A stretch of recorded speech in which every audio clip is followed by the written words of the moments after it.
দুলৰি ৰাম নিগদতি শুক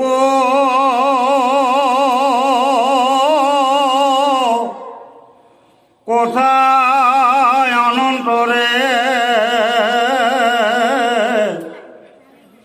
শুনা নিপ পৰিহিত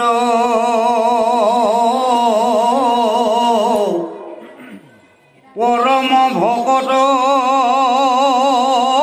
উদ্ধৱে বুজিলা কৃষ্ণৰ কবে ইংগিত দেখি বিমংগল আকৌ লীলা মনে মাধৱৰ ভাৰ্য কাজ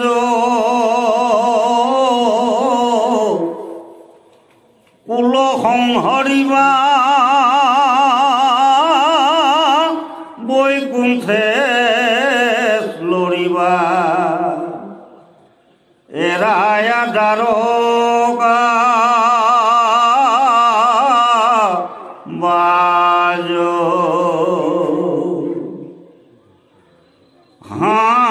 কৃষ্ণ স্বামী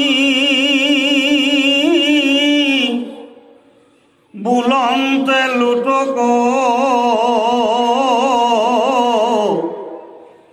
নয়নৰ পৰা পৰে শৰীৰত শোকে অগনি উধাই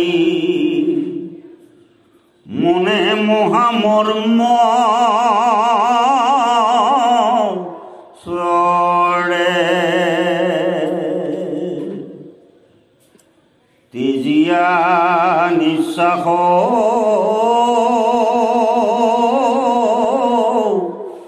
চাপি লন্ত পাশ সন্তাপে আকুল ভাব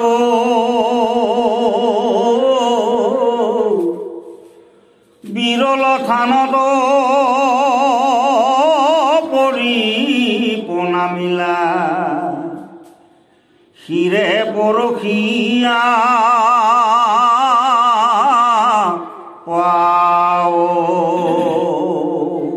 কৃষ্ণ পৰম শ্ৰদ্ধাভাজন আজি এই গুৰুগৃহ প্ৰতিষ্ঠা উপলক্ষ কৰি এই পাঠত উপস্থিত সমস্ত বাপ আই সমস্ত আমি আপোনাসৱৰ বাক্য শিৰত লৈ এই কাৰ্যসূচীভাগ সম্পাদন কৰিবৰ কাৰণে আমি আগবাঢ়িছোঁ। আমাৰ মুঠেই জ্ঞান সীমিত,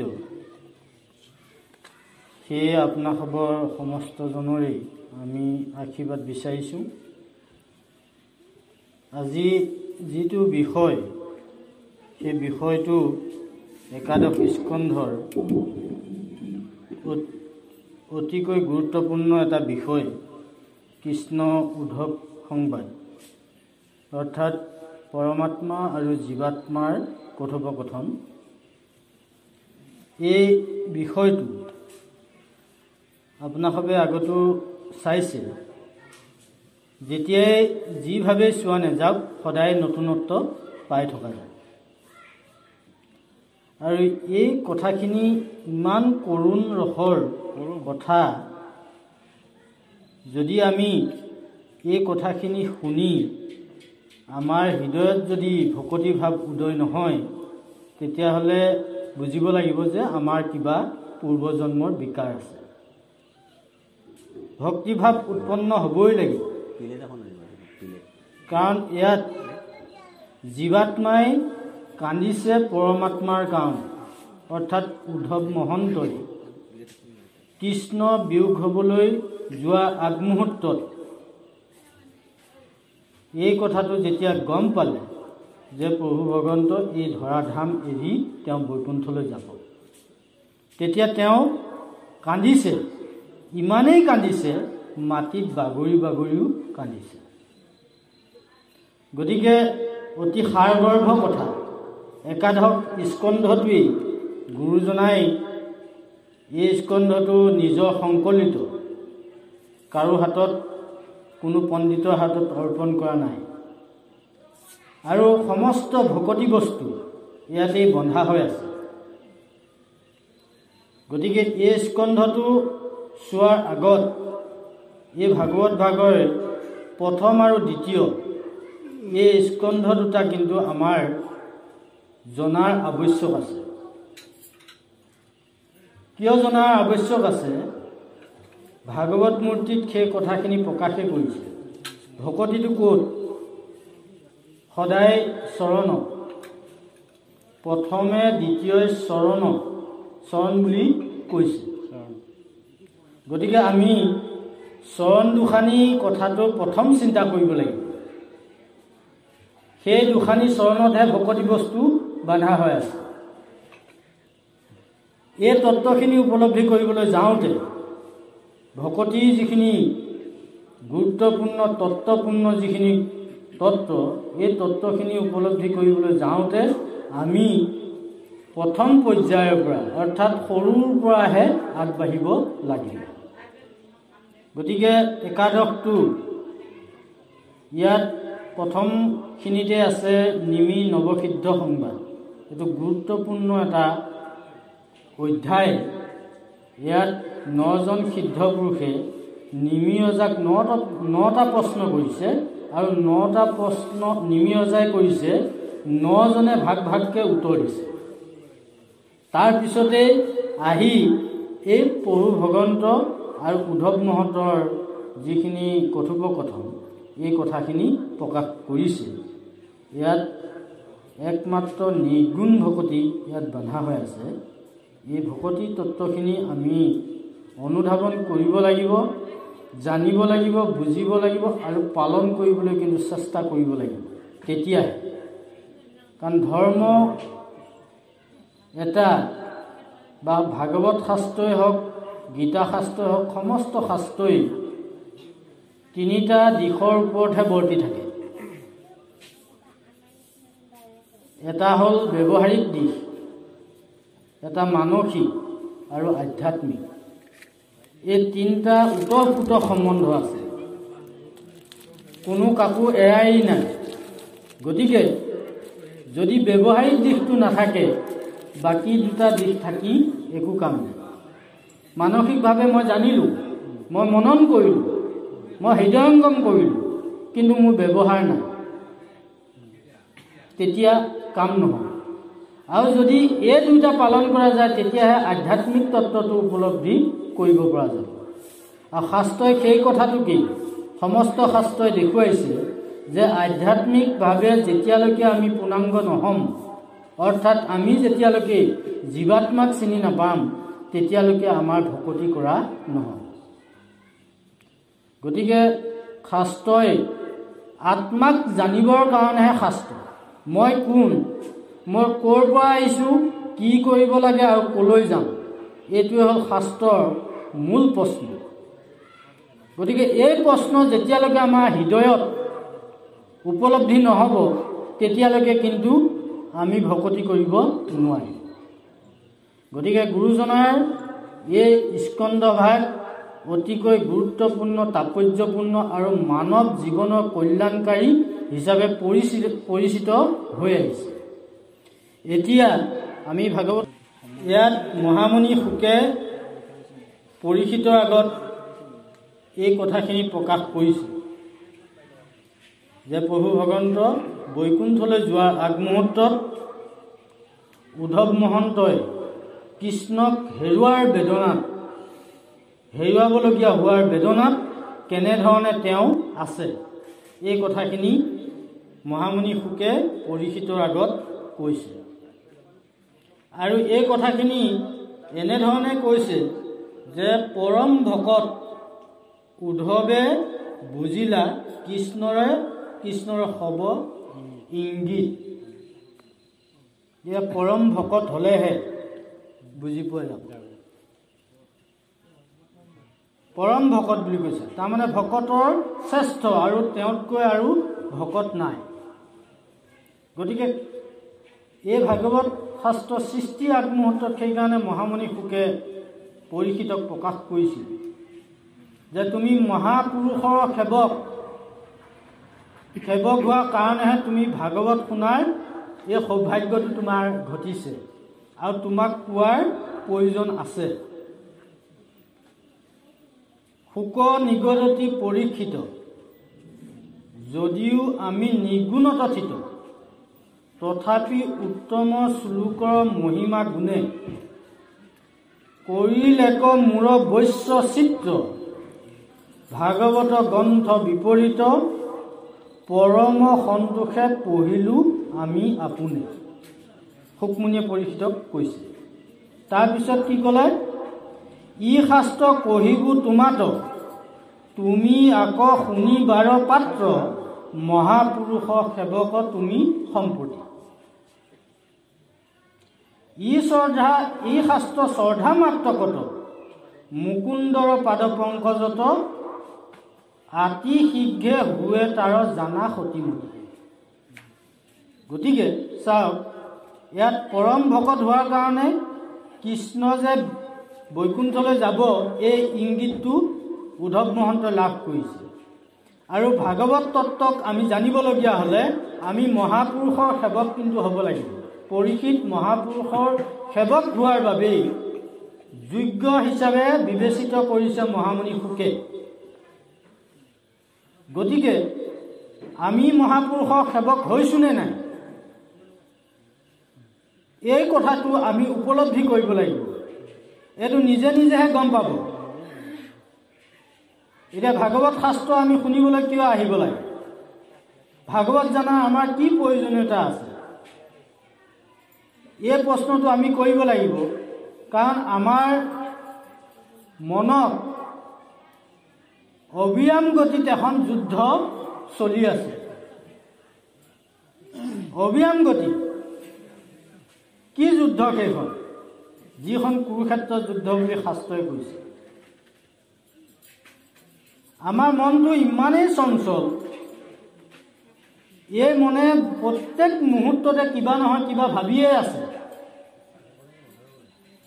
আমাৰ মনৰ পৰা কিছুমান বস্তু গ'ল নে নাই, যিবিলাক বস্তুৱে আমাক সকলো সময়তে আসুৰিক প্ৰভাৱ বিস্তাৰ কৰি আছে। পৰক সমালোচনা কৰা, পৰক নিন্দা কৰা, আগবেলা এটা কথা, ভাটিবেলা এটা কথা, লোকৰ দুখে দেখি থকা, ভাল বেয়া বিচাৰ কৰি থকা, মোৰ ঘৰখনতে ভেদভাৱ ৰাখি থকা, আমাৰ এইবিলাক নিত্য নৈমিত্তিক সকলো সময়তে অবিৰাম গতিত চলি আছে। গতিকে এইবিলাক যি মুহূৰ্তলৈকে আমাৰ মনত থাকিব, হৃদয়ত থাকিব, তেতিয়ালৈকে আমাৰ কিন্তু ভাগৱত দৰ্শন নহ'ব। আৰু এইবিলাক নাশ কৰা একমাত্ৰ উপায় হ'ল কি? ভাগৱত শ্ৰৱণ কীৰ্তন। গতিকে আমাৰ প্ৰয়োজন সেইটোৱেই যে আমাৰ মনত থকা বেয়া যিবিলাক স্বভাৱ, বেয়া যিবিলাক ভাৱনা, এই ভাৱনাবিলাক নাশ কৰিবলগীয়া হ'লে আমি ভাগৱত য'তেই যেনেকেই যোনেই অনুষ্ঠিত নকৰক আমি শ্ৰৱণ কৰিবলৈ আমি যাব লাগে। আৰু যদি এইখিনি কৰা যায় তেতিয়া কি হ'ব?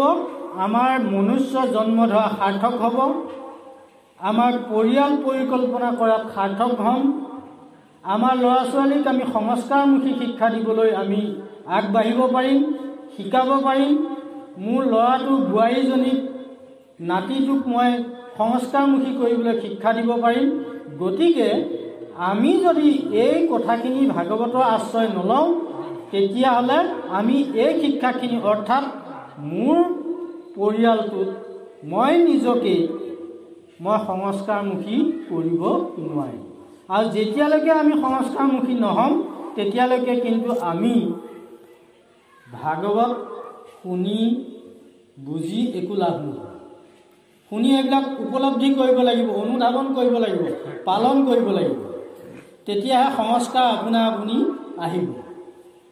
যেতিয়ালৈকে আমি নাভাবোঁ তেতিয়ালৈকে কিন্তু আমাৰ সংস্কাৰ নাহিব।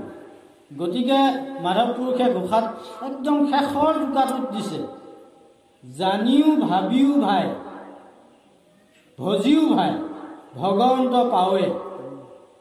জানিব লাগিব, জানি পেলাই ভজিব লাগিব, ভগৱন্ত পাৱ। এহোঁ ৰস মাধৱ মূৰ্খমতি গাৱে বুলি শেষৰ টোকা ঘোষাত দিছে। গতিকে পৰম ভকত উদ্ধৱ মহন্ত পৰম ভকত। এই ভকত হোৱাৰ কাৰণে তেওঁ এই কৃষ্ণ যে ইচ্ছাত বিচাত কৰি আছে, কিয় ইচ্ছাত বিচাত কৰি আছে, তেওঁ ইংগিতটো বুজি পালে যে প্ৰভু আৰু এই সংসাৰত নাথাকিব, আমাক অনাথ কৰি তেওঁ এই সংসাৰৰ পৰা বিদায় ল'ব। এই ভাৱনাটো উদ্ধৱ মহন্তৰ আহিছে। গতিকে আমিও মহাপুৰুষৰ সেৱক অৰ্থাৎ আমাৰ গুৰুজনাৰ যিখিনি নীতি ন্যায়, যিখিনি সদাচাৰ, গুৰুৱে যিখিনি গুৰুদেৱ নাম ভকত, এই চাৰি বস্তুক আশ্ৰয় কৰি আমি ক্ৰমান্বয়ে আগবাঢ়ি যাব লাগিব। তেতিয়াহে সেই পৰ্যায়টো আমিও পাম। গতিকে এইখিনিতে আমাৰ বহুত বাহিৰা কথা কিছু ক'বলগীয়া থাকিলেও আমাৰ যিহেতু পাঠভাগ লৈ যায়, আমি সেইবিলাক চমুকে আমি কৈছোঁ। গতিকে চেষ্টাৰ অসাধ্য একো নাই। চেষ্টা কৰক, পালন কৰিবলৈ যত্ন কৰক আৰু দৃঢ় প্ৰতিজ্ঞ হওক, মই পাৰিমেই। এই ভাৱনাটো আনি লওক। গতিকে এই ভাৱনাই যেতিয়া আপুনি আগবাঢ়িব, পাৰিম জানো, হ'ব নেকি, এই ভাৱেৰে কৰিলে কিন্তু আগবাঢ়িব নোৱাৰিব। গতিকে ইয়াত সন্ত মহন্তসকলৰ কিছু উদাহৰণ দিয়া গৈছে ভাগৱত মহন্ত পুৰাণ, কাৰণ সন্ত মহন্তবিলাকৰ আলাপ আলোচনা। এই আলাপ আলোচনাত কিন্তু আপোনালোকে লক্ষ্য কৰিব, প্ৰহ্লাদৰ ইয়াত চৰিত্ৰ এটা আছে, ধ্ৰুৱৰ চৰিত্ৰ আছে, ভীষ্মৰ চৰিত্ৰ আছে, উদ্ধৱ বিদুৰ মৈত্ৰ আদি ঋষি সমস্তৰ চৰিত্ৰ ইয়াত সন্নিৱিষ্ট হৈ আছে। কিন্তু তেওঁলোকৰ যিবিলাক সিদ্ধান্ত, সেই সিদ্ধান্তবিলাক কিন্তু অলৰচৰ। পৃথিৱী এফালে যাওক, তেওঁ কিন্তু নিজৰ স্থিতিৰ পৰা কেতিয়াও সেইসকল লৰচৰ হোৱা নাই। গতিকে আমিও নিজৰ স্থিতিটো মজবুত কৰি ল'ব লাগিব, যিটো স্থিতিত আমাৰ আহিবলগীয়া বহুত ধুমুহা পাৰ হৈ গৈছে আৰু আহি থাকিব। এই ধুমুহাই যাতে আমাৰ স্থিতিটো আমাক লৰচৰ কৰিব নোৱাৰে। তেতিয়াহে এই পৰ্যায়টো আমি পাম আৰু ভগৱন্তক আমি সান্নিধ্য লাভ কৰিব নিশ্চিতভাৱে পাৰিম। এইটো দৃঢ়, নিশ্চিতভাৱে পাৰিমেই পাৰিম। উদাহৰণ শাস্ত্ৰ দি আছে, পাই আছে। গতিকে শ্ৰদ্ধাৰ বাপ সমস্ত, আইমাতৃ সমস্ত, আমি শাস্ত্ৰভাগৰ আলম লৈ কিছু বাহিৰাকেও প্ৰকাশ কৰিছোঁ, আপোনালোকে দুখ নধৰিব। কাৰণ এইখিনি কথা আমাৰ জনাৰ নিতান্ত প্ৰয়োজন আছে, হয়নে নহয়? চিন্তা কৰক। কাৰণ এই কথাখিনি উপলব্ধি যেতিয়ালৈকে নহয়, এতিয়া বহুত ল'ৰা ছোৱালী আমাৰ শাস্ত্ৰভাগলৈ নাযায়, ভাগৱত শাস্ত্ৰৰ প্ৰতি গুৰুত্বটো নাই। বহুত আমাৰ যুৱক যুৱতী, বহুত বোৱাৰীকো দেখা যায়। কিয়? অৰ্থাৎ আমি অভিভাৱকসকলে, আমাৰ উপস্থিতসকলে তেওঁলোকক এই বস্তুখিনি জনাব পৰা। আমি জনালে তেওঁলোক আগবাঢ়ি আহিব, আৰু আগবাঢ়ি আহিলে আমাৰ কিন্তু কল্যাণ হ'ব, মানৱ জাতিৰ কল্যাণ হ'ব। আমাৰ ব্যক্তিগত কল্যাণটোৱে নহয়, পৰিয়ালৰ কল্যাণ হ'ব, গাঁৱৰ কল্যাণ হ'ব, ৰাজ্যৰ কল্যাণ হ'ব, গোটেই মানৱ জাতিৰ কল্যাণ হ'ব। আৰু এইটো মানৱ জাতি কল্যাণকাৰী ধৰ্ম, গুৰুজনাই যিটো ধৰ্ম প্ৰৱৰ্তন কৰি থৈ গৈছে। গতিকে আমি এই উদ্ধৱ মহন্তৰ পৰ্যায় এটা পাবৰ কাৰণে আমি সকলো সময়তেই আমাৰ নেৰানেপেৰা এটা প্ৰচেষ্টা থাকিব লাগিব আৰু দৃঢ় প্ৰতিজ্ঞ হ'ব লাগিব। দৃঢ় প্ৰতিজ্ঞ হৈ আমি গুৰুজনাৰ অৰ্থাৎ মহাপুৰুষৰ সেৱক হৈ তেখেতৰ যিখিনি বাণী সেইখিনি অনুকৰণ কৰিবৰ কাৰণে আমি চেষ্টা ৰাখি আগবাঢ়ি গ'লে তেতিয়াহে আমি ভকতিৰ দুৱাৰখন আমি খুলিব পাৰিম। কৃষ্ণ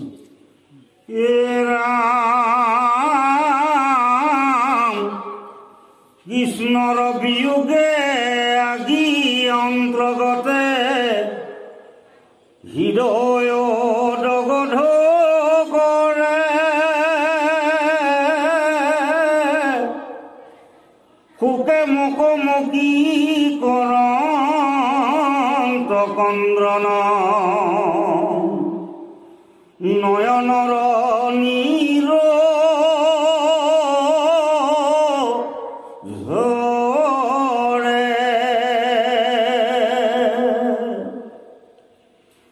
কটুক্ষণে আখি মুখ মুচি পাছে উঠিয়া নমায়া মাথ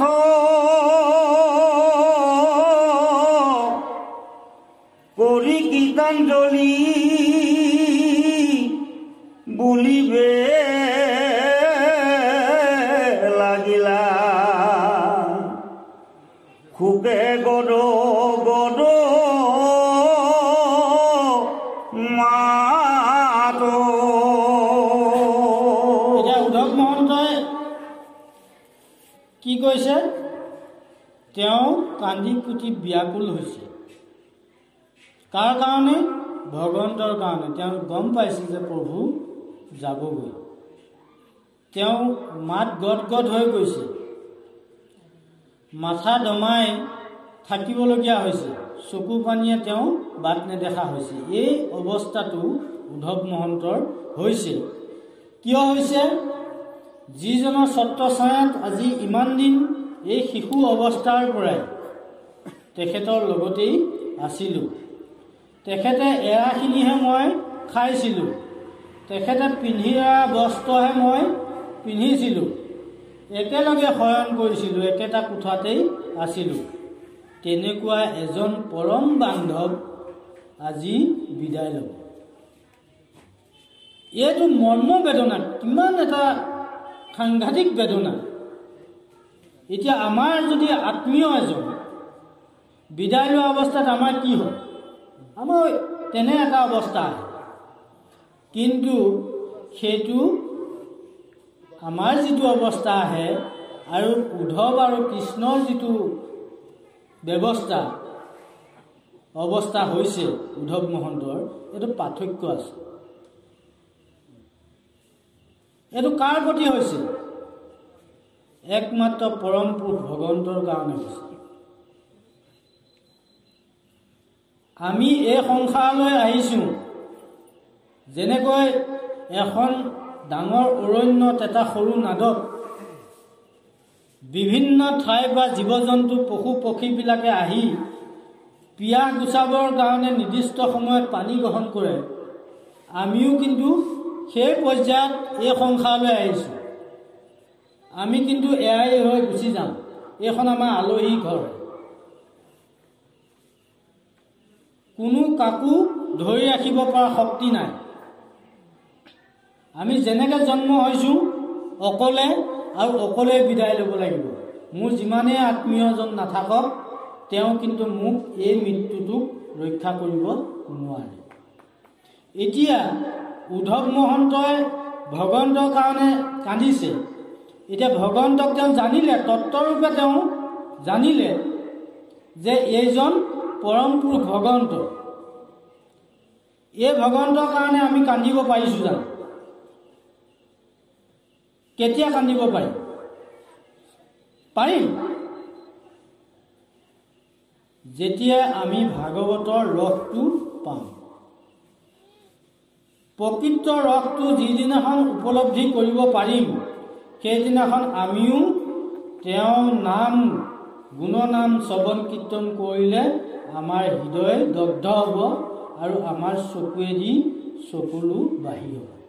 সেইদিনাখন আপুনি জানিব যে মই আজি প্ৰকৃত এজন শুদ্ধ সেৱক হিচাপে মই প্ৰতিষ্ঠিত হৈছোঁ, এইটো নিজকে গম পাব। গতিকে আজি উদ্ধৱ মহন্তই যিটো সময়ত ক'ত সমস্তকে প্ৰভু ভগৱন্ত সংহাৰ কৰিলে, নিজৰ কুলটোকো সংহাৰ কৰিলে, লক্ষ্য কৰক, কাকো থোৱা নাই, নিজৰ কুলটোকো নাশ কৰি তেওঁ বিদায় লৈছে। বিদায় ল'বৰ কাৰণে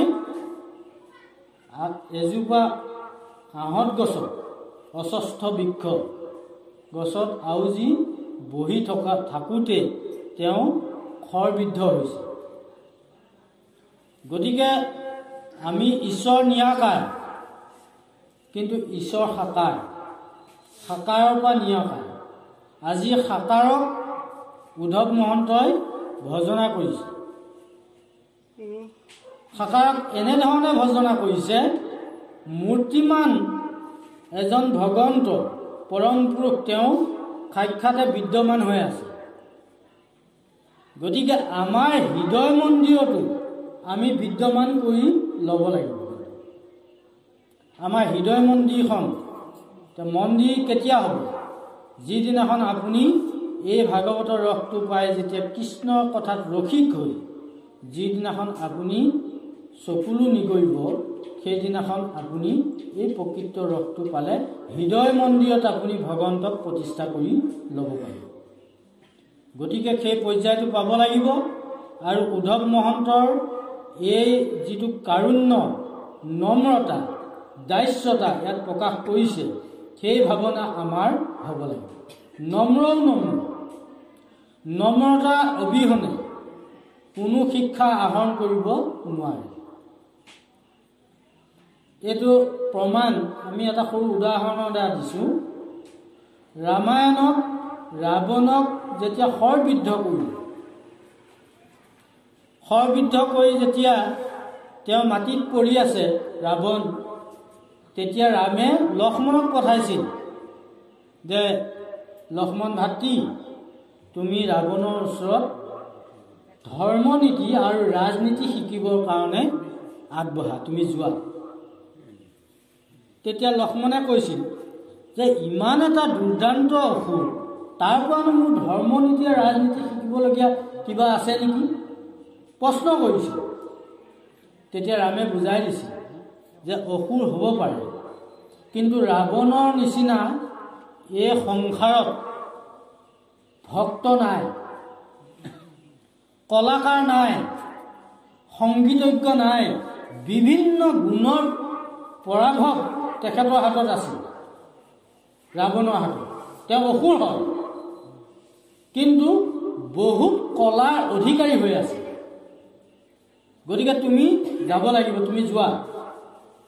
লক্ষ্মণ গৈ চুচুক চামাককৈ গৈ ৰাৱণৰ এই মৃতপ্ৰায় অৱস্থাত কৈছিলগৈ যে মোক আপোনাৰ ওচৰলৈ মোৰ দাদাই পঠাইছে, গতিকে আপোনাৰ ওচৰত বোলে ধৰ্মনীতি আৰু ৰাজনীতি আছে, গতিকে মোক অলপ কওক। ক'ত গৈ কৈছিল? মুখৰ ওচৰত। তেতিয়া ৰাৱণে একে আশাৰতে ক'লে যে তুমি মোৰ পৰা কিবা শিকিব আহিছা, আৰু যিটো বিষয় শিকিব আহিছা সেইটোৱে হ'ল কি ধৰ্মনীতি আৰু ৰাজনীতি। এইটো জীৱনৰ আটাইতকৈ গুৰুত্বপূৰ্ণ দুটা দিশ। গতিকে তোমাক যিহেতু শিকাম, মই তোমাৰ গুৰু হ'ম, গতিকে গুৰুৰ ওচৰত কেনেকৈ শিক্ষা গ্ৰহণ কৰিব লাগে তুমি ৰামৰ ওচৰত গৈ শিকি আহা। উভতাই পঠিয়ালে। তেতিয়া লক্ষ্মণ আহি ৰামক ক'লে কি, ই এতিয়া আৰু অলপ পিছতে মৰিব, তাৰ এতিয়াও অহংকাৰ গুচা নাই। সি মোক পঠিয়াই দিছে বোলে গুৰুৰ ওচৰত, এয়া গুৰুৰ ওচৰত কেনেকৈ শিক্ষা গ্ৰহণ কৰিব লাগে মোক আপোনাৰ পৰা শিকি যাব দিছে। ৰামে বোলে তুমি ক'ত গৈ কৈছিলা? বোলে একে সন্মুখত, মুখৰ ওচৰতে মই কৈছিলোঁ। বোলে নহয়, গুৰুৰ ওচৰত শিক্ষা গ্ৰহণ কৰিবলগীয়া হ'লে নম্ৰতাৰ একান্ত প্ৰয়োজন, আৰু নম্ৰ হৈ তুমি চৰণৰ পৰা তুমি শিক্ষা গ্ৰহণ কৰা। তেতিয়া ৰামপ্ৰভু আজ্ঞামতে লক্ষ্মণে গৈ ৰাৱণৰ ভৰি দুখনৰ ওচৰত তেতিয়া হাতযোৰ কৰি নম্ৰভাৱে বোলে মই পালোঁ, আপুনি এতিয়া শিক্ষা দিয়ক। তেতিয়াহে কিন্তু ৰাৱণে এই ধৰ্মনীতি আৰু ৰাজনীতিৰ শিক্ষা লক্ষ্মণক প্ৰদান কৰিছে। গতিকে নম্ৰতাটো একান্ত প্ৰয়োজন। আজি উদ্ধৱ মহন্তই নম্ৰতাটো একেবাৰে চূড়ান্ত কৰি দেখুৱাই দিছে যে ভগৱন্তক পাবৰ কাৰণে, ভগৱন্তৰ কাৰ্যক্ৰমত তেওঁ সন্তোষিত হৈ তেওঁ চকুলো ওলাবলগীয়া এটা পৰ্যায় দেখুৱাইছে নম্ৰ হয়। গতিকে এই নম্ৰতাটো আমাৰ লাগিবই। কিন্তু নম্ৰ নহ'লে আমি কোনো গুৰু শিক্ষা আমি আহৰণ কৰিব নোৱাৰিম। আমাৰ গুৰুজনাই দিয়া নীতি আদৰ্শ পালন কৰাত আমাৰ ব্যাঘাত জন্মাব। যদি অহংকাৰী হওঁ, দাম্ভিক হওঁ, মদমত্ত হওঁ, তেতিয়াহ'লে আমি কোনো সদাচাৰ নীতিয়ে হওক, ন্যায় নীতিয়ে হওক, গুৰুজনাৰ যি বস্তুৱে হওক, শৰণ বস্তুৱে হওক, একো ৰক্ষা কৰিব নোৱাৰিম। গতিকে ইয়াত নম্ৰ অৰ্থাৎ ভগৱন্তৰ চৰণত উদ্ধৱ মহন্তই পৰি কান্দিছে যে তুমি গ'লে আমাৰ কি অৱস্থা হ'ব। গতিকে এইখিনি পদে প্ৰকাশ কৰিছে।